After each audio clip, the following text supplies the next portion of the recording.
What has been happening in Manipur the last 4 months? Everybody is being left alone to defend themselves. This is a fact that the Indian state has failed to stop the violence. The Home Minister says on the floor of the Parliament that the CM is cooperating. What does that mean? Or is there a jugalbandi between these two and creating a confusion so that this violence can continue? Women get raped, people get killed, their houses burned. And they said, you solve the problem, you talk to each other. So the state has collapsed. There is no state.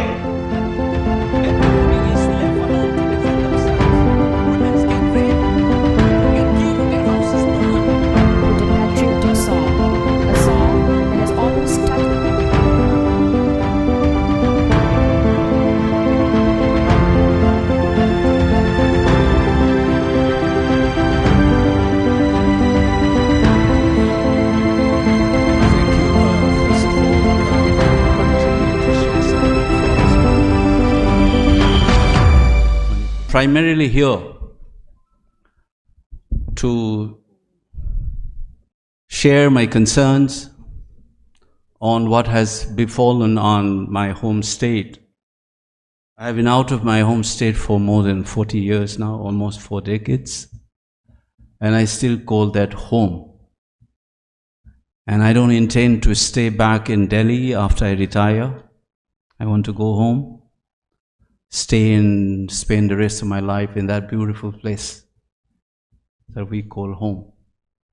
And that has been seriously traumatized in the last 4 months. And it affects me, not only intellectually, politically also, but more so existentially. It almost feels as if somebody has stabbed me multiple times on my body. And I try to understand even those people who commits that violence on me and trying to understand why these things have been happening. When I opened my mouth at the beginning of the violence in May, I was asking for peace and the writ of the state to be imposed, to rein in the violence and ask for peace and try to understand grievances of various sections of the society. I tried my best and I still hold on to that idea. But one must make a distinction between a sense of helplessness and accepting insults, or otherwise I choose myself to stand up for myself. And I call this being assertive without being aggressive. I'm here as a Meitei, a prominent community from that state of Manipur. And I am here as a citizen of that state beyond that identity as well. And I am here also as a human being who are concerned with these developments. If you have listened to some of my interviews at the beginning of this crisis itself, I have expressed it pains me to see young students and girls running away, hounded by people from Imphal. I was pained by the anxieties of my students from the tribal as well as Meiteis. And when I say that and ask for peace, some people think that it is a sign of my weakness. Or anybody who is asking for peace and coexistence, some people seem to have taken it as a sign of weakness and timidity. The point is, it is not. It is one of the most courageous things to accept the pain being inflicted on you. At the same time, trying to understand the wrongs that I must have done. If you take it, the statement, there could be mistakes, wrongs that could have been done by the Meiteis. That must also be reflected. But I was desperately waiting for a voice of sanity and a capacity to accept mistakes of each other rather than taking a self-righteous positions and go on blaming the other community as a demon and villainize that is purely unacceptable to me. And I must stand up, and I have done that. You can see this position that I have taken. And by being assertive, you will still find me that my basic appeal is to my community, to be what I think what they should be. Civilized, gentle, follow your forefathers' ethical ways of life even when you fight. But Meiteis have also made mistakes. They don't follow the acts that they have committed which they should not have. Those mistakes must be realized. This is an appeal to my own community. But even when I say these things to my community, I can see on social media such as Twitter and others laughing at, contemptuously,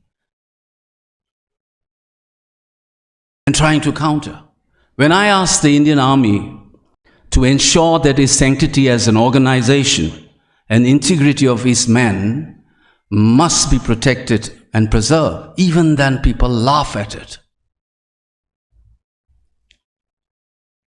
Without realizing that I have been saying that their institutions have collapsed.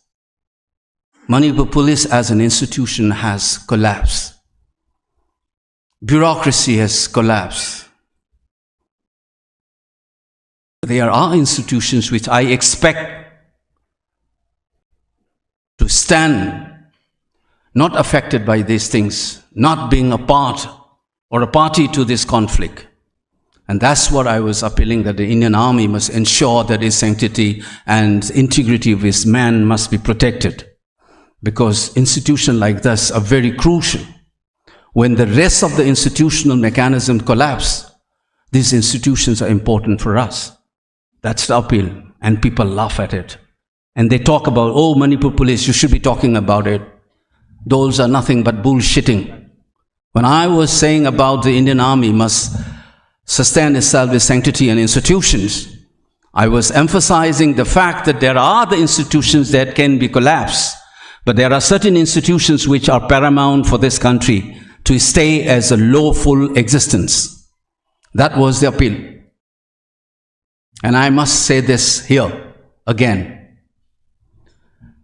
So we must ask crucial questions and be honest to oneself, ready to accept one's own mistakes and stand up for yourself as well, without losing your basic empathy and concerns for the other. When Amarjit told you, we know that we have not been talking. There are people whom you keep in touch at a personal level. Many of them can't speak out. But thankfully, among the Meiteis, you will have diversity of voices. That's something that I'm very proud of. We're not a herd. If somebody says, do this, that all of you will meekly follow that. No, we will not. We have diversity of opinions. That's why the tension started appearing among ourselves as well. Now let's see, from this vantage point, as this crisis have dragged on for more than 4 months now, one fundamental starting point, there could be competitive narratives competing with each other on the nature of the violence. But let's accept with the empirics first, that this violence has been going on for 4 months. Is there a different opinion on this? Can we have a different opinion? Are you going to deny that this violence has not happened for 4 months now? Will you deny that? That's empirics. There is no two opinions, there are no competing narratives on that. 2, the Indian state, one of the most powerful states in the world, has it been able to stop the violence? Yes or no? Louder. Is it a fact or fiction? This is a fact, that the Indian state has failed to stop the violence. These two facts must be kept in front of us. And then ask the remaining questions. Why, what, wherefore of these two facts? Why this violence has continued for so long? What is this nature of this violence? When it started? Why it has not been able to be sort of stopped? These are the questions that you must ask.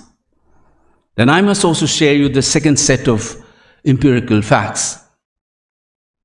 There are a lot of what Bhagat has called it competing narratives. There is a lot of confusions and silences, unexpected ones. From the day one, if you flick through it, some people say, for example, you ask a very pure question. Who is in charge of Manipur's law and order problem? Who is in charge?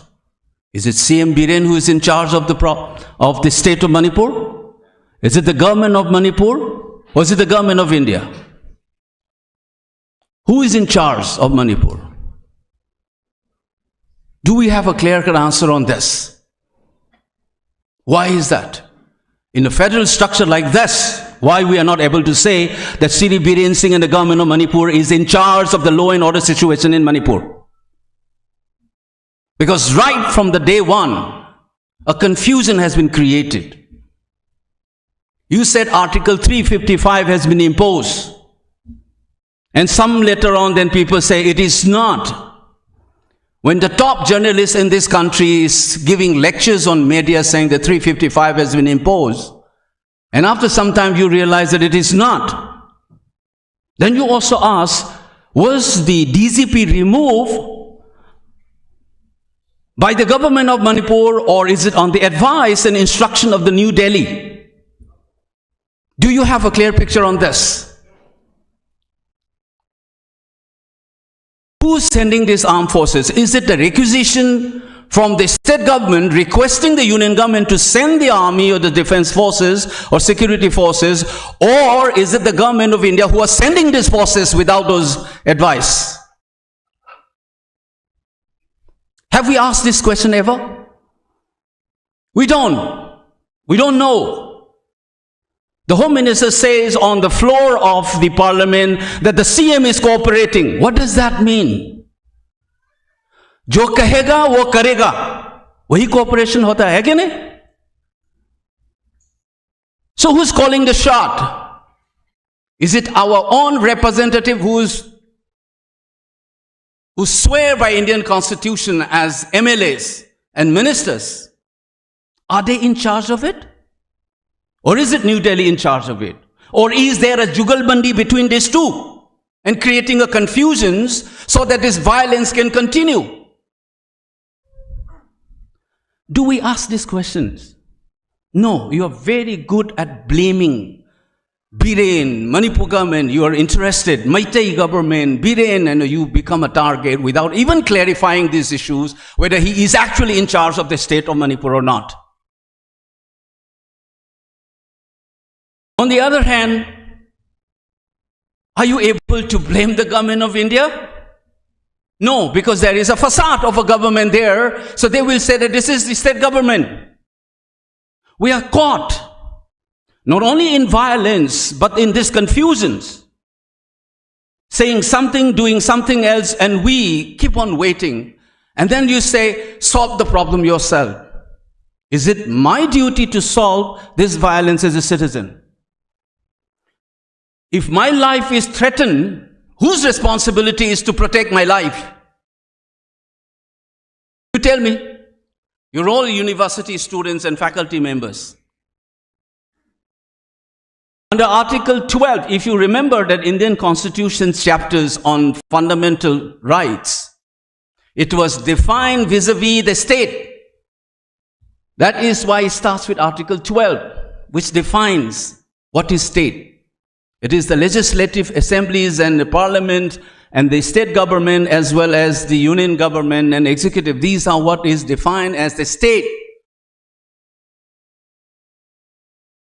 They're supposed to protect your life, your property, your dignity, your well-being.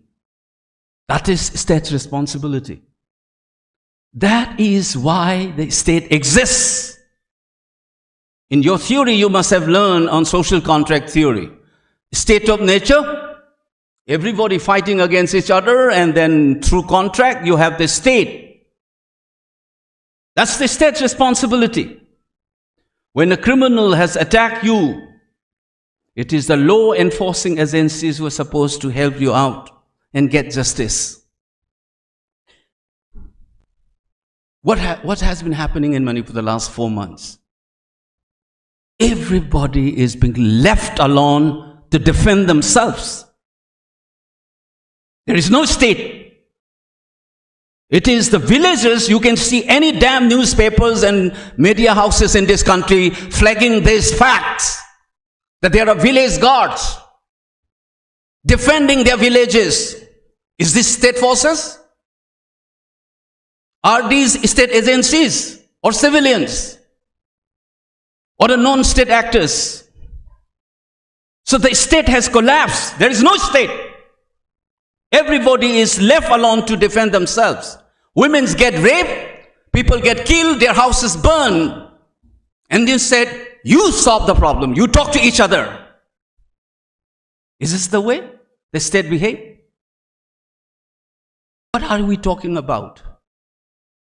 You learn in political science theories, in law, in human rights, in Supreme Court, Parliament, Assembly, government. What are they supposed to do? They are supposed to protect your life as a citizen. And you say you talk to each other and resolve. That's why in one of my articles, if you have read, I call it as a Hobbesian world. Nothing like this has happened in India. This is not your normal communal riots. People are armed to the teeth and defending themselves, their villages. And the media in this country of a democracy is celebrating the fact that citizens are armed and defending themselves. And you think there is court, there is army, there is police, there is government, there is a prime minister, there is a CM. When the state is supposed to be there for you, when the state is nowhere, and your media is talking about it day in, day out. That statelessness is a reality in Manipur. You're left alone to defend your life. Rehabilitation, even citizens are pulling in money to help them. How many of you know this, especially from Manipur? Some of you must have contributed your monies and so on to help those citizens. Whose responsibility is this? Do we need a state or a non-state sort of a state of nature? Do you want this Hobbesian world to exist? This moral questions that there is an abject failure of the state is something that some people have somehow managed to divert and create conflict and confusions by blaming one community or the other community. We are caught in this blame game of the community, each other. What you see in Manipur is nothing but statelessness. It's a Hobbesian world. It is not the state institutions which is securing your life, which is supposed to be done under the constitution of the country.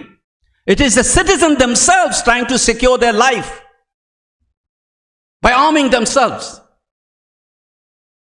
How did this great country allows that? Have you ever asked or heard this question being raised in any of this national media? Have you? No. Rather, they have become part of the conflict. Spreading falsehood, taking sides. That's how all this great national media is doing. For the record, I must keep it straight here. For the local newspaper getting bias, in some sense, understandable, not justifiable. I repeat, it is understandable but not justifiable. Why I do say that this is understandable? Because they are in that conflict situation. They are part of a conflict dynamics in that state. So if the local media somehow gets biased, for instance, which I am doing it with a team of my researchers, you will see some other things as well. But what will you explain the national media who's sitting in Delhi, in Chennai, what stake do they have to be part of the conflict? To be biased? I can understand cookies or Meiteis or a newspaper in Manipur getting twisted and influenced by what has been going on there, and not able to stick to, strictly speaking, certain objective style of reporting and so on. One might be able to understand that. But again, not justifiable. But please tell me, how will you explain national media and national body like Editor Guild of India producing twisted reports, factually incorrect, which everybody is here, everybody can check? What stake do they have? These are some of the fundamental questions the rest of the country must ask. Do not think that this is going on in a remote country or remote part of this country. And I have been saying this from the day one. Why is the government of India silent? Is some of you who have seen my interviews right from May onwards. And I have said, even Indira Gandhi's example I gave, when something happened in the then East Pakistan, she says, I can't be a mute spectator to what's going on this human tragedy in that place. Don't expect India to be a silent spectator. That's Indira Gandhi said. I've said this on a national media.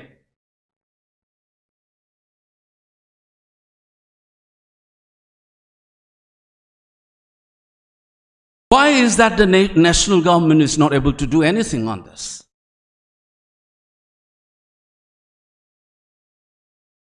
Ask another question. You have blooded violence, slaughtering, cutting off women's belly, taking out the fetus and cutting it to pieces. Terrible violence have reported from Gujarat or any other sites where you have communal violence.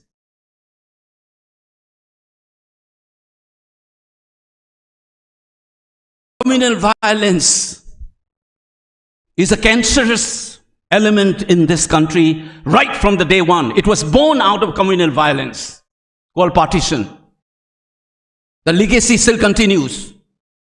But have you ever seen Muslim being shifted out from one area and ghettoized in one area, Hindu from one area to ghettoized on another, or the Sikhs from certain areas and put it somewhere, or ex-caste from certain locality to some other locality? Have you ever seen the transfer of population from one place to the another by the state?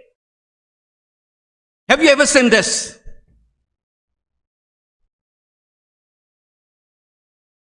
Why this silence?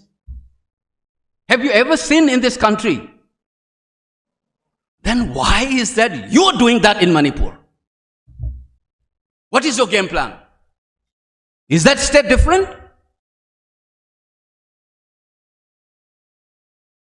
You think that the citizens of this country can be ghettoized based on their language, based on their religion, their ethnicity or tribal identities?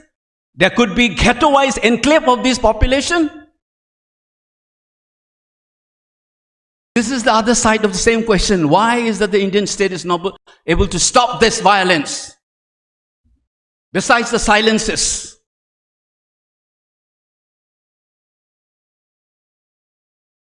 We have not asked questions.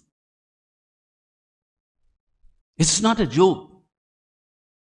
People are losing lives. Their homes, thousands of them. You have never seen such kind of thing in this country. And the rest of the country taking sides rather than fundamentally worried about these issues. The basic questions has not been asked. Ask this question. Who is in charge of this law and order government? Is it a tactical move to avoid the blame game? That if you remove one government, then the whole blame will come on another government? Is it a jugalbandi between these two? Who is in charge of this law and order situation? Is it the requisition coming from the state government to send in troops to control it? Is the transfer and the removal of the DZ and so on has been affected by the CM or something else?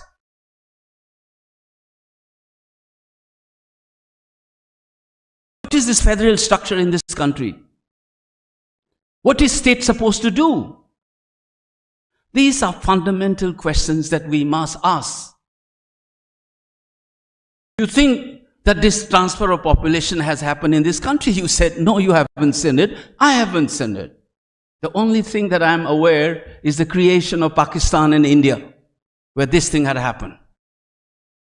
So are you trying to create a communally grounded project of territorial ghettos resided by certain specific communities, and this country is going to celebrate that? In the name of tribal rights, in the name of self-determination, are you going to do this violence? Do you expect us to do this? Next time, if there is any damn violence in this country, ask them to shift the population from one area to the another. Give all the Sikhs in one group because there is a violence between Hindus and Sikhs. Shift the entire Muslim onto one ghetto-wise locality and keep them up. What is this Indian state has been doing it? Why we should not be asking these questions? Is it anti-national to ask this question? Please tell me, you are citizens, your voice is important. Is it anti-national to ask this question? Is it a rightful question that a citizen, thinking citizen, must be asking this? Begin asking these questions. It's too much. 4 months. Look at those people. I have seen one guy who is talking from a relief camp. It hits here. He says he wants to commit suicide. You and I can go back after this meeting and sleep in a proper place. We'll not miss our dinners. There are thousands of them, 60, 70,000 people without homes in Manipur now. What do we do about this? That is the question that we must ask. There are issues that I have already spoken about, which I don't intend to repeat it here.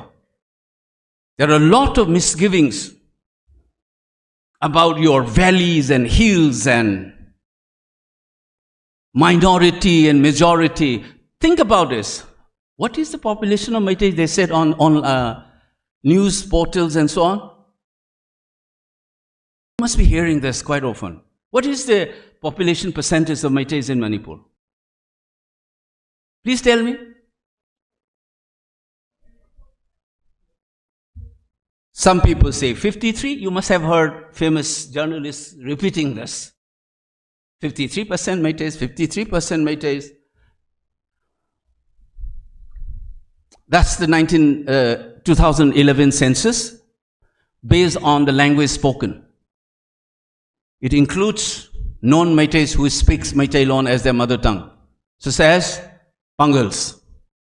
So if you subtract those percentages, Meitei's population actually is around something between 43 to 45%. What is the tribal population's percentage in Manipur? 40.33, around that. So 40 versus 45 or 40 versus 43. How do you make sense of minority and majority here? What is the population of Muslim in this country for them to be called a minority, largest minority?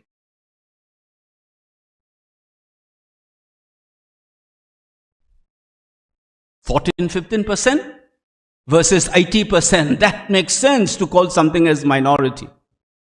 And you box in this 43% in less than 10% of the land, and you think that they are not dispossessed.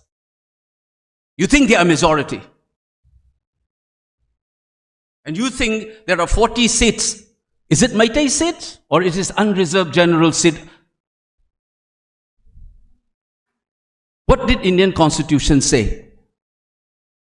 That you must reserve seat for ST and SC proportionate to their population.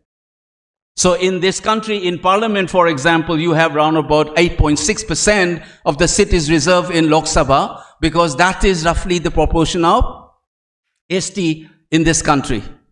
In Manipur, you reserve 19 seats for ST, not 20. People get confused on this. Kangpokpi is not a reserved seat. That's why in 1980, Kishore Thapa, a Nepali, won the election. So there are 19 seats reserved for ST. It is based on 1961 population, which is similar, 31% of the tribal population in that state. Was it done by Meitei?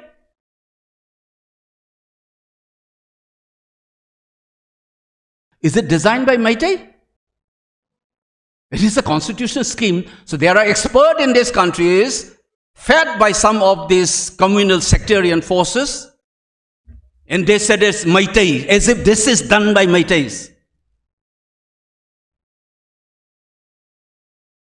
And said it should be 50-50%. Did they ever raise this question in any other states where you have ST reservation seats? Have you ever heard? No. Do you see, if you go by such a report, which was instituted by Manmohan Singh government, on the status of Muslim in this country after 50 years of independence. What is their socio-economic structures, status right now? What their representation in bureaucracy and other parliament and so on? And they discovered that it is not properly represented. You use the same criteria. Are they represented proportionally to the assembly of the state? Yes. 31% reserved seat, 19 seats out of the 60. And it is not done by Meiteis. It is the Constitution of India's mandate. Why you communal? You are looking from a communal range and as if it is done by Meiteis and you say 50-50%. Then karo, entire country mein. And you say, how many of them, you see in such a report, how many of the Muslims are there in the bureaucracy? Check in Manipur, how many of them in these top echelons of the bureaucracy in the decision-making structure? Some report says in the government of India, there is 1 or 2 ST secretary level officers in the union government. There are 8% of the population is represented barely by 1 or 2 secretaries. In Manipur, do you know what is the representation in the bureaucracy?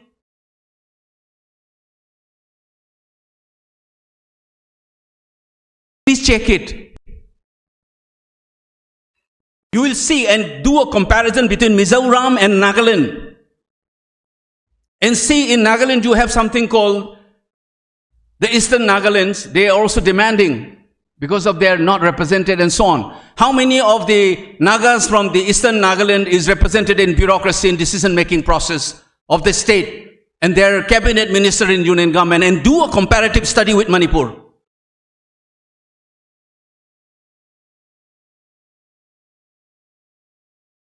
These are factual, objective ways of looking at it. Does it mean that there is no differential development patterns in the state? Or that there cannot be any differential developments among different communities in the state? There could be. How do you solve that?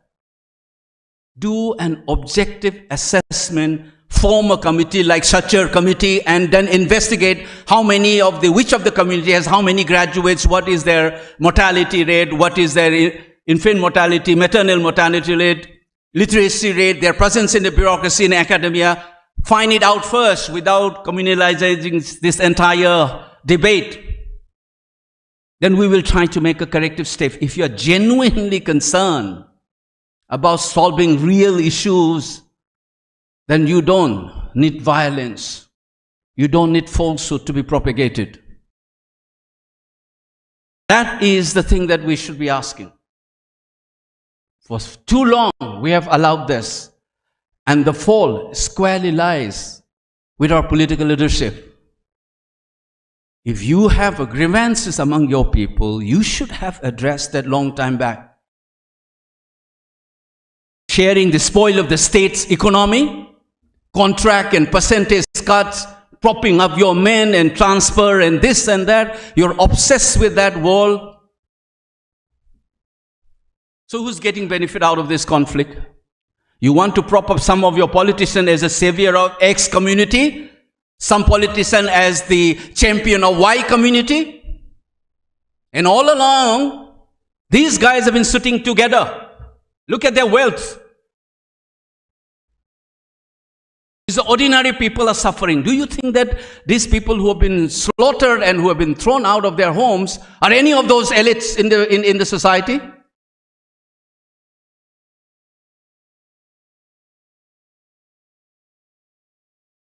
Why is that our intellectual class, cutting across community, raises such questions?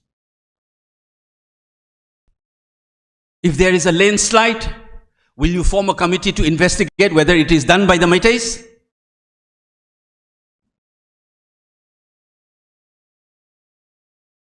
These are the issues that you and I must ask. And I must end, as I always love to do it, look at within ourselves. We have a lot of things to correct ourselves. Bhagat has already flecked out one of them. Who is a Meitei? Who represents Manipur? What is our relationship with Manipur? We don't even know whether Manipur is a hill state or not. Basic geography, you don't even get a clear picture. You want to see what is Manipur? You think about singular sense, you only talk about one valley, right? I would like to share you a picture. Just see what is the valley and Manipur. People say valley and hill ko separate karo kind of thing. What is the nature of that hill and valley? Just check this video. This is Churachandpur headquarters. This is the southern tip of the oval-shaped valley of Manipur, the central valley. Is it a hill? Check Churachandpur. Can you switch off this light?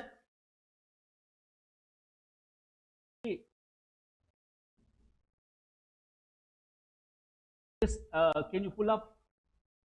Can you pull it up first? Back.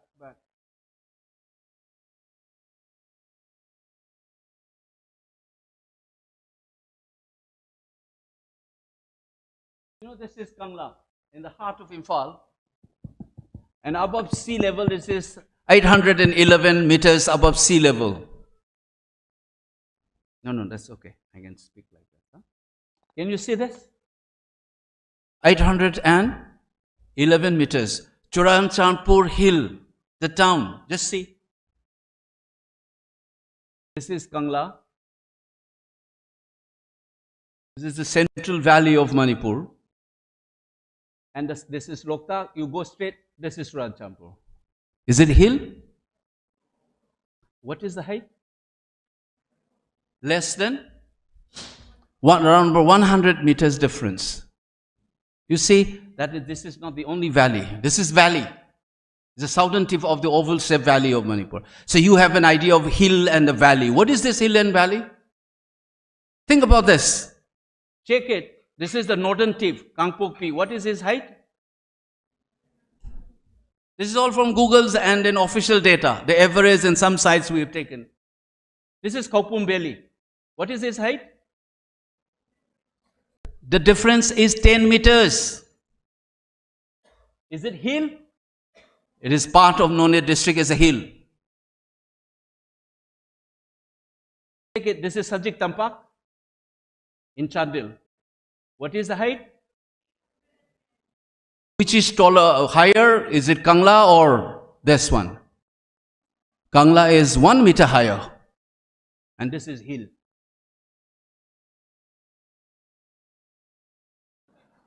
You understand this? So what is this hill and valley that we have been talking for decades? Check it. This is Chandigarh. What is that? 960. By the way, Chandigarh used to be part of the central district of Manipur. Chandil, Tenglopal and Chapikarong used to be part of the central district of Manipur, which is Imphal, Bishnupur. Today is all splitted. This is Chapikarong. This is, there are three places. These were also part of the central district of Manipur. This is 890. And we have been living with this idea of as if there is one single valley and the rest is hill. But look at the entire Manipur. If you can afford, let's see. You have the other video. This is More is the plain on the other side, and you have the Jiri on the other side. Just fast forward and let me see. This is the central valley. Churanchampur is this. The southern tip. Kangpokpi is this. Northern tip. Then this is the Khopum valley. Can you see this? The Chapi, Karong and Chandil, all are here. So there are multiple valleys. Why is that? Because in a mountainous region, you have valleys. Do you have valley in Chandigarh? Is there a valley in Chandigarh? Is there a valley in Lucknow? Why? Because that's a plain. That's why we call it Indo-Gangetic Plain. Valley is a topographical region in a mountainous region. So by definition, valley is part of a hilly terrain. It is not outside of it. If you check it, some of the states form by separating the hills from the valley. This is Uttarakhand.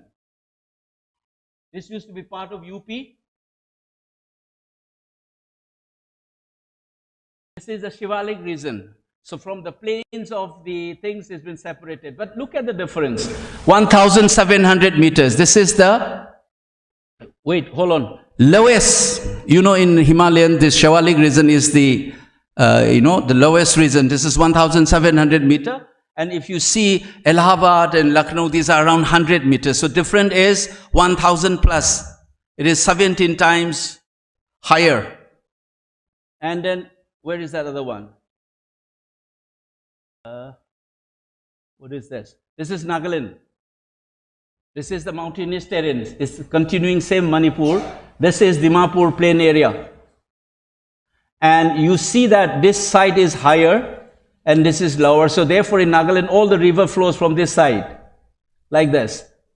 And you see this is, this 610 is this range. And 1,800 to 2,000 is this side, eastern range. Okay?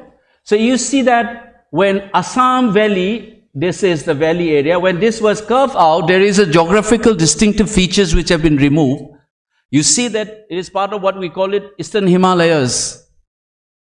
So and Brahmaputra Valley is part of the Indo-Gangetic Plain. So you have this geographical distinctiveness. But if you see in Manipur, the picture is completely different because like here you have Dimapur and Kohima can have a relationship and you think Manipur and Churanchampur cannot have a relationship because they are hill and valley.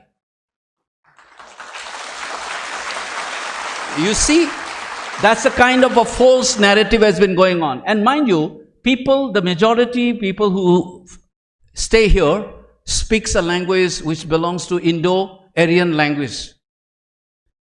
And here is Tibeto-Burmese family. Manipur, all of us belong to the same linguistic family. Not only we belong to the same mountainous terrain, where the hill and valleys are part of the same topographical region. That's why I said, is there a valley in Chandigarh? Is there a valley in Lucknow? Because that by definition, valley is part of that. Kangra Valley you have in Himachal Pradesh, for example. So valley is inherently a part of a mountainous region, and you talk as if the relationship between Brahmaputra Valley and Naga Hills is the same as the relationship between Imphal and Sajik Tampak or Chandil or Churanchampur and so on. Can you see the false perspective that have been imposed? And the same people, and then you are saying here you wanted to do a partition and unheard of things in India, you ghettoized community enclaves, you are creating it. You stop it, it's okay. Yeah, you can close it. So what I am saying is there are many things that we also even don't know ourselves. We need to have a clarity of these ideas and an history of this land if you're really sick. This is something that I must share with you as I try to wind it up here. How India was born in 1947. You have to look at British Indian Empire. And in British Indian Empire, there were two parts. Broadly, the territories were broadly two parts. One is called British India. The other is called native states. Some of them are called Indian states. British love to call it as princely states, because for them there can be only one king. There's the King of England. Baki ka is prince, lower status. That's why it is called princely states. So what happened is, the Indian Republic that you and I are a member of today was born out of an amalgamation of those Indian states and British India.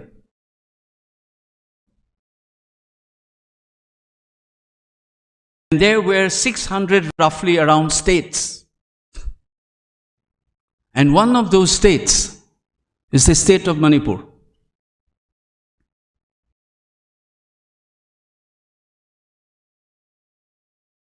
You must understand this. There's something that I want to share with you.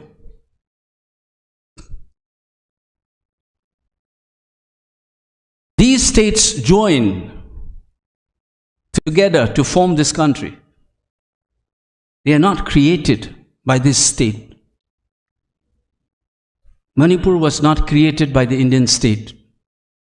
Manipur was a state which joins and constituted the Indian Republic, like many other princely states. Some of them have been merged together with so many other areas and states were formed. Till recently, there were only 3 of those states with their territories intact. One of them is Jammu and Kashmir, another is Manipur, the other one is Tripura. Jammu and Kashmir is destroyed, it's been broken up. And this is the second state which I suspect some people are trying to break up. And you must calculate why some people would love to break up this and then create bloodshed in an organically connected landscape. The intimacy between valley and its higher regions, what we call hills, is an organic relationship. And community which are so embedded with each other, not only in marital relationship and so on, but even in settlement patterns. And you are trying to tear that apart through false dichotomies and narratives. And you are asked to fight among each other. This entire region of the Northeast is sweeping by neoliberal economic forces. We are nothing. There are few lakhs of population, few crores if you combine all together Indian Northeast.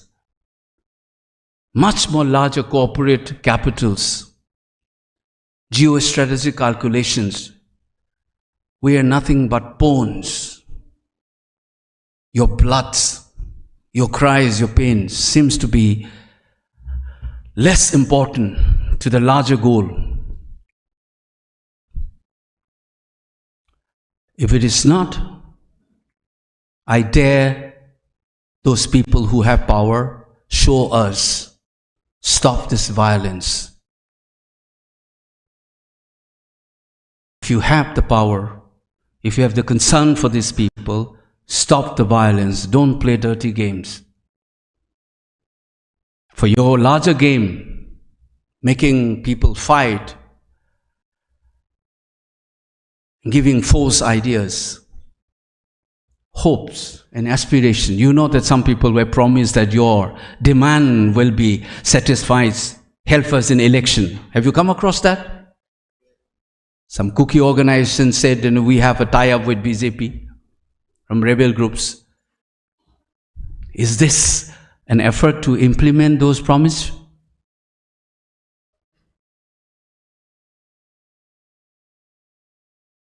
Is it a process to solve the armed groups who have been refusing to talk to the Indian state by sucking them inside, as these this conflict prolongs? Is it a process that once you create this kind of a violence, then rapprochement and reconciliation becomes tougher and tougher and tougher? The longer the violence, more grotesque the violence, the more terrible is the violence, rapprochement will be difficult more and more. Is that what you're trying to do in our state? What are we going to do? My idea is this. I love this because to be a humanity, a part of human beings and humanity and so on, I think you first have to be yourself. If you cannot even identify with the pains of your own community and your cognate communities living together, don't tell me that you can be a humanist. You can be only a humanist when you understand the pains of the Meiteis, the pains of the Kukis and Joes. And you realize what is a common destiny that we have. If you can move beyond this parochial identity politics, and if you think this violence is something that will pay, I can promise you, for a mountainous persons who live in or ecology, I've been saying this, Meiteis, we think that we are like, as if we are like the Ahomias or the UPIs come from the plain. No, we are not. You ask your child to draw a sunrise and sunset. Unlike people in Mumbai, they will probably draw pictures with the hills at the background. Kyun? Kyunki that's the ecology where they live. And when you think about romance, look at the poems and the songs. Chingya Luya, Chingsang Pareng, this is part of your romantic imagination. Your livelihood. Ching the Kaduna, Sing Chanba, Pata Kumdana Longkhonba. Why are you saying like this? Because it shows that you are a creatures of that ecological system of mountains and the lakes and the valleys and the rivers.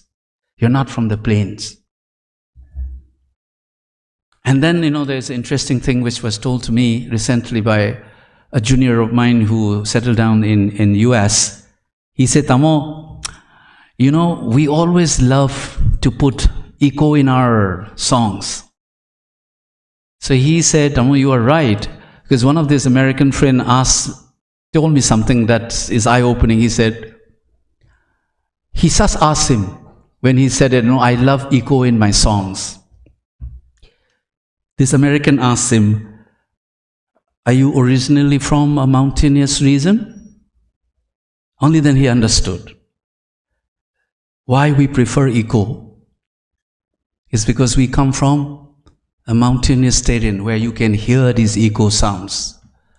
That's why we have a preference for a slight echo in our songs and musics.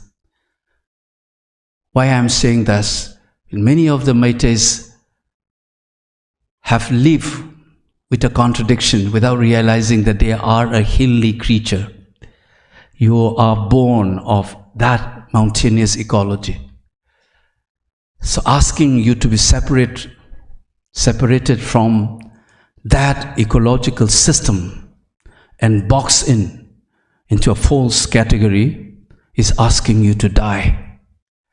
So fight for us is existential. And I must end this with this remark. And I'm proud of Manipur for one more reason. In a globalized world today, your parochial identities cannot be the deciding factors. All other movements in the Northeast tend to be ethno-nationalist, narrowed idea of certain ethnicity and so on. Manipur is the only entity that gives you a hope beyond that, because by definition, the idea of Manipur and a united Manipur cannot be defended on ethnocentric ideas. It has to be an idea where every communities can live with dignity and peace. It is a fact of our life. It cannot be based on some imperial nostalgia of certain ethnic groups. that Meitei tend to suffer from, at least some of us. It cannot be based on exclusivity and sectarian ideologies of tribal identities. A united Manipur has to be defended on the principle of an idea where we can beyond this ethnic thing. I'm not denying that each community is important, just as I already said that you cannot be a humanist until unless you understand your own community. So we must have an idea of united Manipur, not to be defended on a majoritarian imperial nostalgia or some ethno-nationalistic idea or tribal sectarianism. We must find a common ground, and that is why each one of us must start asking crucial questions. Do not fall trap into this mayhem, but as I started it, it is equally important for you to be assertive when people started telling lies about you and your communities. Then you must stand up yourself, but without being aggressive towards the others. And that's the only way to move forward. And I request through this, each one of us must ask critical questions, and I think the government of India must take the right kind of decisions. It is embarrassing for them not to do that. If I believe that the ice can be broken, if the Prime Minister, for instance, order all his MLAs to come to Delhi and talk, whichever community you come from, do you think that if the Prime Minister called his MLAs, they will not come? Tell me. If the Prime Minister called all the MLAs belonging to his party, do you think that some will not come? Let them sit in a room, talk. Don't throw this solution to the people.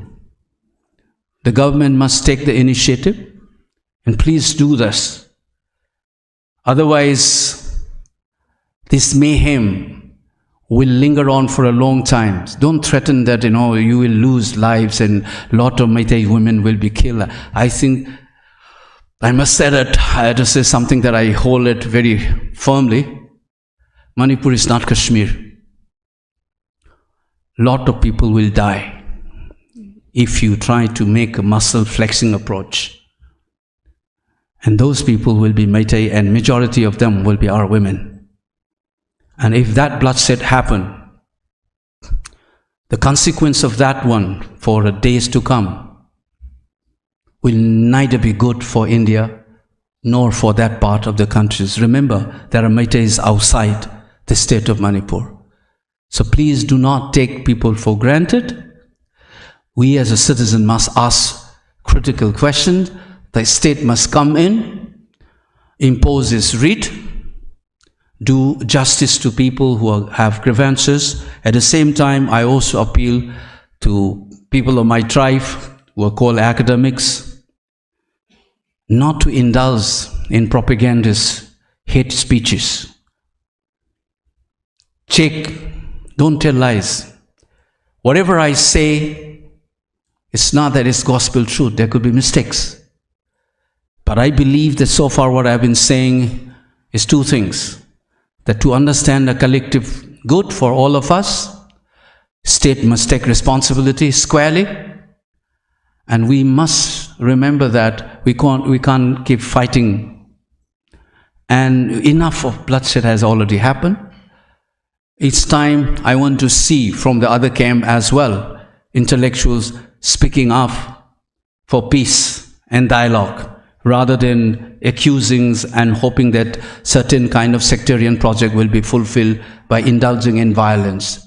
That's the only thing that they must realize. And for Meiteis, please remember, when your forefathers were doing satyagraha and peaceful demonstration for statehood, there was violence in Nagaland, Naga Hills, and a state was created as if violence pays in this country. Do not repeat the similar kind of thing by simply indulging in violence. You will fulfill some demand. You should not encourage violence. And that is one message that I want to give through this. For the rest of us, especially from outside my home state, Please ask critical questions. Please question these institutions like media houses in the government of India, not to be silent spectator or take sides or partisan positions on this conflict. Because if you believe that Manipuris are part of this country, then you should be equally worried that such a thing which has never happened in this country, why it has been allowed to linger on for so long. The day you started asking, you are doing a good service to yourself as a citizen of this country. Thank you all.